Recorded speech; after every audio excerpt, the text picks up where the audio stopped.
15h, 16h30. Cyrielle Sarah Cohen. 15h33 tout pile sur Radio J. De retour, merci de passer votre après-midi avec nous jusqu'à 16h30 avec notre invité aujourd'hui, Philippe Cavrivière. C'est un plaisir. Et vous le savez, enfin nos auditeurs le savent, tous les jours, du lundi au mercredi, nos chroniqueurs vous préparent une demi-heure à l'image de notre invité, donc de vous. Et parmi eux, Christophe Barbier, notre homme de théâtre qui a ce fameux don d'ubiquité dont nous parlions, pour fouler les scènes que vous aimez, vous faire découvrir des choses qui vous ressemblent. Radio J. Oh, je suis furieuse de vous connaître, vous savez. Oh oui, le papa de la vilaine qui va me voler mon grand-fils. Oh, la vilaine. On embrasse maman, mamie. Bonjour Christophe Barbier, alors avec vous aujourd'hui on va parler d'infidélité puisque vous êtes l'auteur des Infidèles. Un des co-auteurs. Un des co-auteurs, donc nous parlons de ça. Bonjour Christophe Barbier. L'infidélité est un thème largement traité au théâtre. On peut dire que le théâtre est très fidèle aux infidèles. Mais derrière cette constante, il y a des variations historiques importantes. Pour commencer, l'infidélité est une affaire de tragédie. Bien entendu, l'infidélité féminine. Les hommes, eux, sont dans l'impunité, voire dans l'héroïsme quand ils multiplient les conquêtes hors mariage. Sous la plume de Racine, ainsi, Alexandre le Grand peut tout à fait convoiter une autre femme que la sienne. En revanche, pour le même Racine, Roxane n'a pas le droit de séduire Bajazet alors que son mari combat à l'étranger. Et de la même manière, Phèdre est fortement coupable de désirer son beau-fils Hippolyte alors que Thésée vit en totale liberté sexuelle et même, dans la version de Sénèque, liberté homosexuelle. Mais dans les tragédies classiques, le mot infidèle ne signifie pas forcément qu'on a couché avec quelqu'un d'autre. Si l'on éprouve un sentiment pour un autre être, si le cœur a des atermoiements, il y a infidélité. À la limite, il est pardonnable que le héros ait une relation charnelle avec une femme s'il n'a pas d'amour pour elle, alors qu'il est intolérable de le voir vibrer pour une autre que sa femme ou sa fiancée, même s'il ne se passe rien de physique avec la personne désirée. L'éloge de l'infidélité masculine culmine bien sûr avec Don Juan. Nous ne sommes plus dans la tragédie, mais pas encore dans la comédie.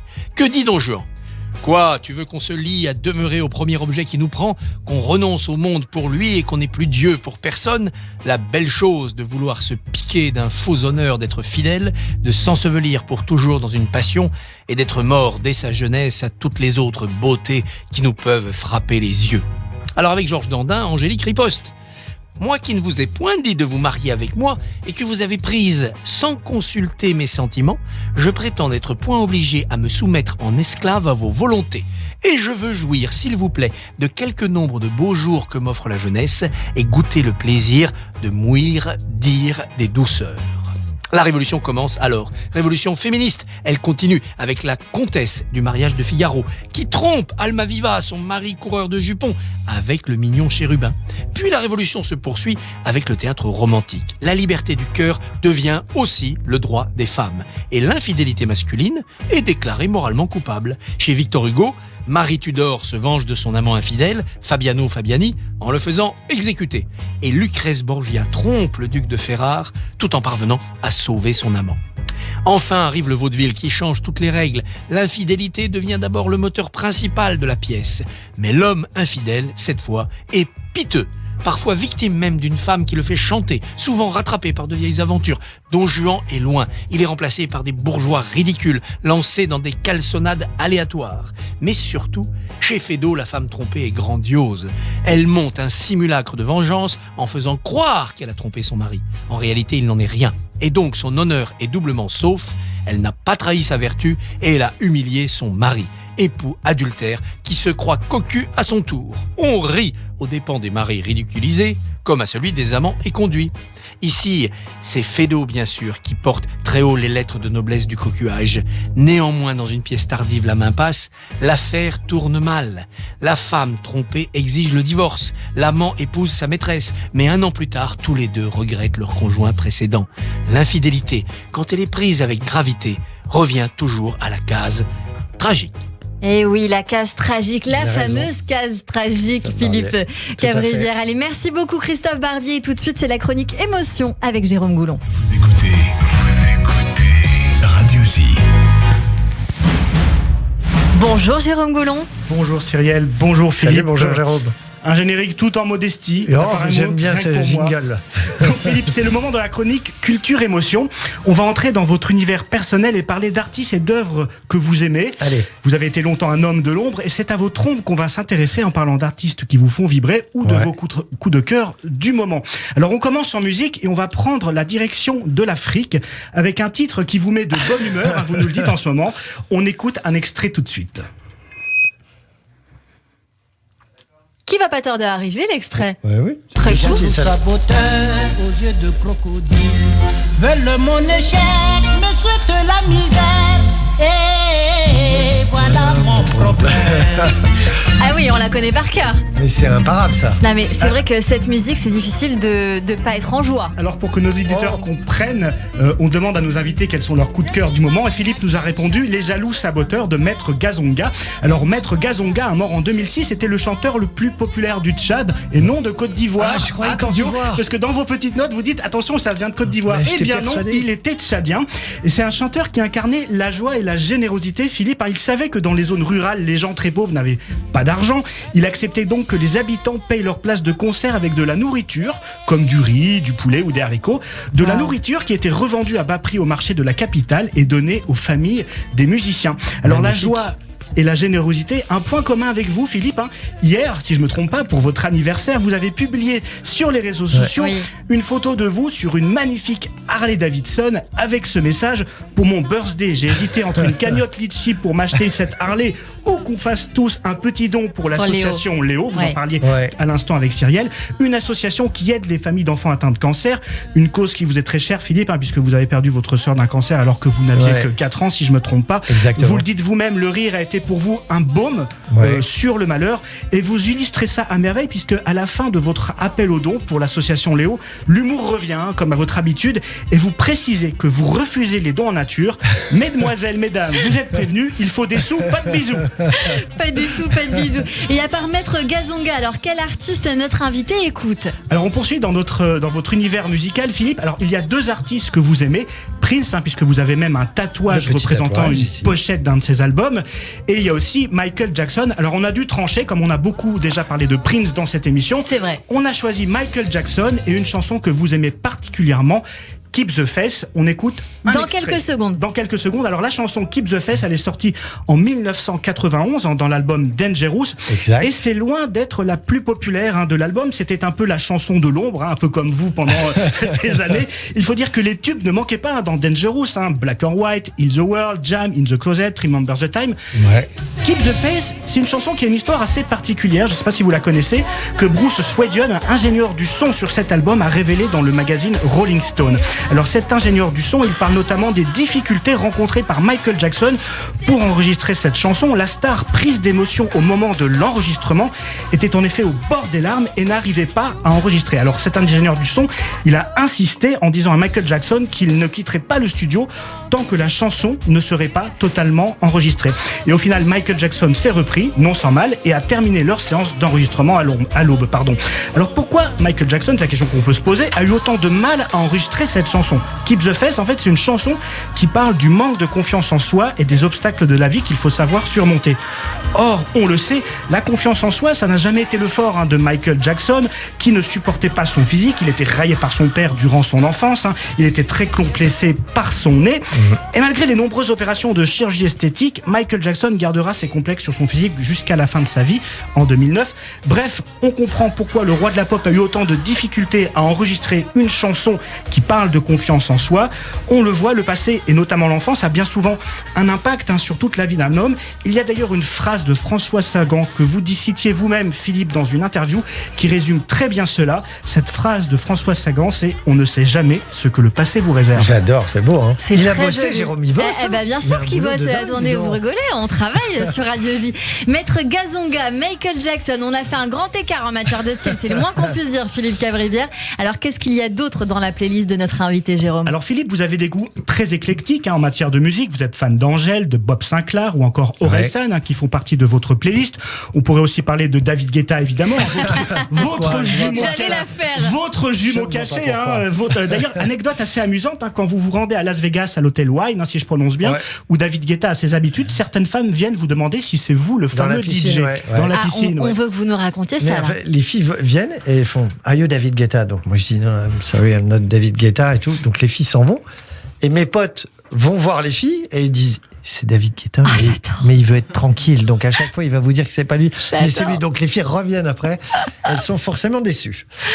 Mais parce qu'il mixe dans le même hôtel, donc forcément. Mais oui, mais il y a un petit style quand même. Il y a un petit quelque chose quand même. Carrément. En tout cas, on va s'arrêter sur l'un des artistes préférés des Français que vous aimez et une chanson que vous adorez ou que vous aimez particulièrement. Philippe, cette chanson, c'est Bonne idée de Jean-Jacques Goldman. La fin de la pluie, chaque jour un nouveau réveil, chaque jour une autre nuit. Des routes et des motards et des matchs de rugby, des spaghettis, Frédéric Dard et Johnny Winter. Alors Bonne idée, une chanson qui fait partie de celles qui vous réveillent avec le sourire, un peu comme les jaloux saboteurs, un air enjoué, des textes qui parlent de la vie et de toutes ces petites choses qui font que la vie est merveilleuse. Alors dans cette chanson, Goldman nous rappelle qu'il y a tellement de bonheur à portée de main qu'on finirait presque par ne plus s'en rendre compte. Du soleil, des parfums, de la pluie, des routes, des motards, des matchs de rugby, des spaghettis. Frédéric Dard, une chanson pleine d'optimisme d'un artiste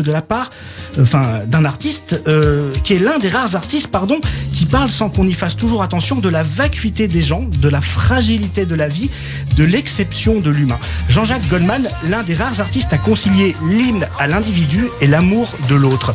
Goldman, un artiste qui reste la personnalité préférée des Français alors qu'il n'a pas sorti d'album depuis 20 ans et qu'il a annoncé son retrait médiatique en 2004. Si Jean-Jacques Goldman nous écoute, qu'il vienne sur Radio J, il est le bienvenu. En tout cas, c'est la preuve que les absents n'ont pas toujours tort. Ouais, très juste. Jérôme, puisqu'on est dans la chronique culture, bien sûr, la chronique émotion, je crois bien qu'il y a un spectacle aussi qui a l'air de faire couler quelques larmes à notre invité. Oui, Cyrielle, cette comédie musicale, c'est Le Roi Lion, actuellement à l'affiche au Théâtre Mogador. Vous y êtes allé cette année? Non, pas encore, mais j'y suis allé plein de fois et à chaque fois, ça me parle tellement. Alors vous savez Philippe qu'on a reçu il y a un mois tout juste dans ce studio Laurent Bentata, le producteur, et Gwendal Marimoutou qui incarne Simba adulte. Alors cette comédie musicale, Philippe, vous le reconnaissez vous-même, elle vous fait inévitablement chialer. Alors on écoute un morceau utilisé dans cette comédie musicale, vous allez peut-être pas comprendre. Je vais essayer de pas chialer. Et je vous explique juste après pourquoi le choix de ce morceau. Dis-moi où es-tu caché, ça doit faire au moins 1000 fois que j'ai compté mes doigts. Jérôme, vous êtes allé le voir le spectacle alors? Bien sûr. Bien sûr. Parce que moi j'ai un peu spolié sur l'antenne quand on a fait la spéciale, il m'en voulait un petit peu, mais on y va. Oui, alors c'était un extrait de Papa Outé de Stromae qu'on entend. Philippe, vous me dites, mais parce que Simba il cherche Mufasa, il cherche son père. Pas seulement. En fait, pour ceux qui n'ont pas vu, il y a aussi de ça. Vous dites, vous avez vu ce spectacle dans le monde entier, mais pour ceux qui n'ont pas vu le spectacle et la dernière version qui se joue actuellement, la production française a rajouté cette chanson dans le show et l'effet est absolument incroyable. Il n'y a qu'à voir la réaction du public, ces frissons et chair de poule garantie. Rien que pour cet extrait, il faut y aller voir. Vraiment, si en plus vous chialez, alors là, ça va être. Vous avez vu l'art du teasing. Mais effectivement, bien joué. Et puis au-delà du rajout de la production française, Stromae, on le sait, il a vécu sans son père, un père volage tué en 94 lors du génocide rwandais.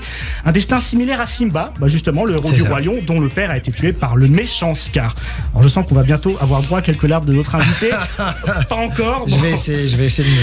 On a passé l'histoire de la vie pas bien loin. En tout cas, vous qui êtes connu pour votre ton corrosif, vos chroniques piquantes et incisives, on ne vous connaissait pas cette sensibilité. Heureusement qu'il n'y a pas de comédie musicale avec Bambi. Je suis pas sûr que le stock mondial de Kleenex serait suffisant pour sécher vos larmes. En tous les cas, petit conseil pour tous ceux qui se feront dévorer sur RTL par Philippe Cavrivière. Si un jour vous le croisez au studio ou dans la rue, venez avec un t-shirt du Roi Lion et une peluche de Simba. Avec un peu de chance, vous arriverez à attendrir votre bourreau. Et puis cette comédie musicale, en tout cas, elle est à votre image, à l'image de votre vécu. Les soucis de la vie, on les combat avec de l'humour et de la bonne humeur. Hakuna Matata, ce sera mon mot de la fin. Bravo, Jérôme, joli bravo, mot de la fin. Bravo Jérôme. Oui, ça s'applaudit, Il a bossé. Il a bossé. Il y en a un autre qui a bossé aussi. Ben oui, on vous lâche pas là tout de suite. Allez, c'est tout de suite la chronique d'Hugo Pêcheur qui vous cuisine et il vous croque aujourd'hui sur Radio J. Le rôti de sanglier au velours, le lapin à la cabriole. Oh, Cavrivière. Et si j'ai encore une petite faim, vous me donnerez un yaourt. Puis alors vite, parce que je suis très pressé. Alors Hugo Pécheur, on est avec vous aujourd'hui. D'habitude c'est lundi, mais aujourd'hui, eh bien c'est mercredi. À quelle sauce va être mangé Philippe Cavrivière? Vous avez tout votre temps. Ok, bonjour Philippe. Salut. Alors moi Philippe, je dois vous dire que j'aime beaucoup votre nom. Eh ben écoutez, ça tombe bien. Cave Rivière, c'est un nom de famille qui m'inspire. Un apéro au bord de l'eau. Il y a un côté verre de rosé avec des tongs, ça me plaît. C'est moi. Même C'est si, tout moi. Même si moi, la dernière fois qu'on m'a proposé un plan Cave Rivière, j'ai bu la tasse et je vous dirai pas de quoi. J'ai failli la faire, je vous jure. Allez-y. Et je dois vous avouer qu'hier j'avais une petite panne d'inspiration pour votre chronique. Ça m'arrive tout le temps. Comme si vous saviez. Tout auteur qui se respecte, je suis allé dans un bar. Je me suis mis 2-3 coups dans le nez jusqu'au moment où j'ai demandé au barman de me servir un Cave Rivière. Et il m'a servi un verre de rouge dilué à l'eau. Je lui ai dit mais c'est quoi cette merde? Il m'a dit ça c'est un merlot.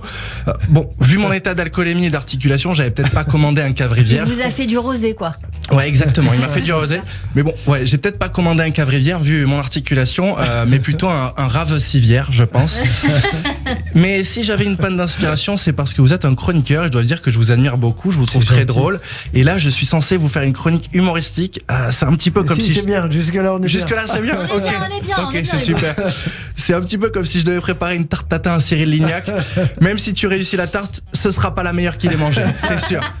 Et vous êtes également scénariste, on en a parlé tout à l'heure. Vous avez participé à l'écriture du scénario des Infidèles, un film qui me parle beaucoup. Parce qu'il faut le savoir, avant de me poser, j'étais très souvent, mais alors très souvent, cocu. Donc merci pour ce film, merci beaucoup. Ça m'a, voilà. Et chroniqueur, scénariste et aussi auteur, vous avez écrit pour Nicolas Canteloup. Ouais. Alors je tente ma chance, je vais vous faire une petite imitation. Ouais. Vous êtes prêts? Et on reconnaît. Vous devez reconnaître. Vas-y. Moi, tu me parles pas d'âge, hein. Ah non. Kylian. Et non, c'était Nordal Lelandais. Oh putain. Non, il l'a tenté. Oh my god. Vous l'avez tenté Hugo, elle est merveilleuse. Elle est bien. Ah ouais. Elle est parfaite. Ah okay, ouais. Bravo, on vous félicite. Il y a une progression. Je suis très gentil à côté de lui, dis donc. Oui, je vois ça. Bon, je pense que les imitations, c'est pas pour moi. Non, c'est bien. Philippe Cavrivière, avec tout ce que j'ai appris sur vous, si vous étiez un plat, je pense que vous seriez un happy hour. Cavrivière, c'est pas une entrecôte, c'est une pinte à 15h, une girafe à 17h, un blackout à 19h. Un menu Cavrivière, c'est une planche en terrasse, un pique-nique sur un transat. Un menu Cavrivière, on ne mange pas, on éponge tout l'alcool qu'on vient d'ingurgiter. Alors, je sais pas si ce menu Cavrivière vous a donné envie. En tout cas, il est presque 16h. Donc, en ce qui me concerne, je vais aller rue des Lombards pour commander mon menu Cavrivière. Les Raïm. Merci à vous. Bravo, Todaraba, merci. Les Raïm, Todaraba. Hugo Pécheur, franchement. Alors là, c'était vraiment incroyable. Je rappelle que vous êtes en première partie de Jérém Rache avec son spectacle Pourquoi pas tous les mardis à 19h30 à la Divine Comédie à Paris. Et je crois que vous avez gagné un client, une place. Gagné une invite. On va y aller, bien avec sûr. Grand plaisir. Et on vous retrouve bien sûr une fois par semaine à 15h53 sur Radio J. Et quand vous voulez en podcast, celle-là, je l'ai prise à Yves Calvi, vous le savez, sur le compte de Radio J et sur radioj.fr. Allez, on poursuit cette émission, bien sûr, avec vous, toujours Philippe Cavrivière. On parlait justement d'humour, on parlait de toutes ces choses-là. Et j'ai envie de vous parler de vos têtes de Turc, finalement, parce que quand je vous écoute le matin sur RTL, Louis Baudin, il y échappe pas. Ah non, vous le ratez pas. C'est totalement injuste. J'en ai Pourquoi fait un obsédé, mais alors que pas du tout. Le mec, c'est Louis Baudin, et il se marre, il est bon client. Et je lui invente des trucs, des massages dans des salons chinois. Avec la musique qui va avec, tout. Et je lui fais, j'imagine toutes les cochonneries, et il se marre. Et j'adore. Il a toute l'autodérision du monde. Je sais pas pourquoi je bloque sur Louis Baudin, mais il a beaucoup d'humour. Alors, il y a aussi quelqu'un d'autre là, on parlait d'imitation il y a quelques minutes, que vous ne ratez jamais. Comment va Michel Houellebecq? Ah, putain, oui, j'adore Michel Houellebecq. Il me parle un petit peu comme ça, et c'est vrai que Schopenhauer le dit, nous allons tous vers la mort.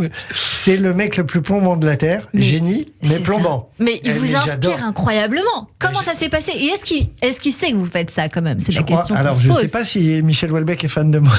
J'adorerais l'avoir en face de vous, en tout cas. Non, mais après, j'adore son écriture. Il y a un truc ciselé de punchline qu'on cherche tous. Et il y a des trucs d'une noirceur terrible, quoi, comme il peut y avoir chez Sioran ou des grands auteurs comme ça. On va continuer dans ce que vous faites parce qu'on a encore envie d'écouter un petit bout de Philippe Cavrivière sur Radio J. Castanet s'est vu proposer 15 millions d'euros pour arrêter l'enquête. 15 millions d'euros pour arrêter l'enquête. Et c'est là qu'on voit qu'on n'a pas tous la même intégrité morale. Lui, il refuse 15 millions d'euros. Moi, pour 2000 euros, mais j'arrête l'enquête direct. Et je mets des beignes aux résidents des EHPAD. Et pour 10 000 euros, je bouffe une couche. Non. Cette vanne, je l'ai fait chez Ruquier. Et Valérie Lemercier, elle sortait de deux fois, elle avait joué 2 fois. Et donc elle s'endormait un peu pendant ma chronique. Je dis, je bouffe une couche, elle explose de rire. Et c'est vrai que quand il y a Valérie Lemercier et Gad à table, t'as un peu l'impression quand tu fais tes vannes. Complètement. Tu vois. Et elle explose de rire. Et après, je la vois en coulisses. Elle me dit, moi, tu me mets un petit peu de caca. Je suis ravi. C'est tout, Valérie Lemercier. Mais c'est ignoble. Oui, mais elle me dit, elle était contente. Ça l'a mis en joie. Bah oui, parce que c'est osé, La c'est vanne gonflé, qui va c'est trop du loin. Lemercier aussi. Comme notre camarade, la vanne qui va trop loin. Mais moi, je suis client parce qu'on s'adresse au second degré, à l'intelligence à chaque fois. Alors justement, je vous posais la question tout à l'heure. Est-ce qu'il y a toujours cette question du est-ce que j'y vais, est-ce que j'y vais pas? Par exemple, vous avez fait une vanne que je suis obligée de relever. Vous dites, grâce à l'assèchement des cours d'eau, le petit Grégory aurait eu pied en 2021. Est-ce qu'à un moment donné, vous hésitez quand même avant de la sortir Factuellement, celle-là? c'est vrai. Il aurait pied, il serait rentré chez lui à pied en courant. Donc, je disais que le réchauffement n'était pas que mauvais. Alors, bien sûr, et c'est là où, comme notre ami, on touche au drame ultime et on se dit on fait quand même une pirouette pour rire, mais bien sûr qu'on a de la peine et bien sûr que c'est horrible, mais on en rit quand même et c'est voilà, il faut s'adresser à l'intelligence. Allez, encore un petit extrait. Jean-Luc Lahaye, en voilà un qui ne risque pas d'être accusé de maltraitance dans un EHPAD. On peut dire ce qu'on veut de Jean-Luc Lahaye, mais il a toujours été sexuellement irréprochable avec les personnes âgées. Alors si vous saviez, Yves, le nombre de petites vieilles qui l'ont attendu à la sortie d'un concert pour l'aguicher, avec le bas de contention résille, la Méphisto à semelle compensée, la loche bien remontée jusqu'au genou, il n'a jamais eu le moindre geste déplacé avec elle. Tout ce qui est du 3e âge, c'est-à-dire tout ce qui est au-dessus de 23 ans, il ne touche pas, Jean-Luc. Est-ce qu'à un moment donné, Oui. on hésite encore une fois? Ouais, Est-ce que Jean-Luc Lahaye vous a écrit, vous a dit quelque chose, son avocat? Qui est horrible, c'est pas celui qui le dit, c'est celui qui le fait. Ouais. Celui qui dit ne fait que narrer ce qu'on entend dans l'actu et qui est absolument horrible. Et nous, on essaye de le traduire ensemble avec des blagues. Alors justement, si j'insiste autant, c'est parce que je crois que Jean-Luc quand même... Lahaye, là. il y a- Non. Ah non, il est toujours... Nous l'avons au téléphone, il arrive. Non mais sincèrement, je crois quand même que vous avez, on va aller dans le côté un petit peu obscur, reçu des menaces de mort pour une vanne, notamment sur les Portugais. Allez comprendre. Alors là, quand on est sur Jean-Luc Lahaye, les EHPAD et compagnie, est-ce qu'en effet, il y a ce côté un petit peu... Vaut mieux se fâcher avec du 4e âge qu'avec des Portugais. Ils ne pourront pas sortir de l'EHPAD, alors que les Portugais sont très actifs. Non, alors c'est là où on voit que le drame des réseaux sociaux, c'est que la chronique, elle passe en janvier. Je rentre du Portugal, qui est un pays... je vais faire, merveilleux, c'est un beau pays. Ben oui, je vais faire Nadine Morano, j'ai une amie noire, je vais au Portugal, je fais des vannes pour mes potes portugais qui écoutent, où il y avait un décalage horaire, donc je vais refaire la vanne, je vais me refaire. Non, bref. Non, c'est juste que c'était rien la vanne, c'était de dire il y avait 1 heure de moins. Et moi, je vais là-bas et il y a couvre-feu à 13h. Donc je disais, quand tu te lèves à midi, c'est court la journée. Oui. Et en fait, il y a 1 heure de décalage horaire. Quand il est 14h à Paris, il est 13h.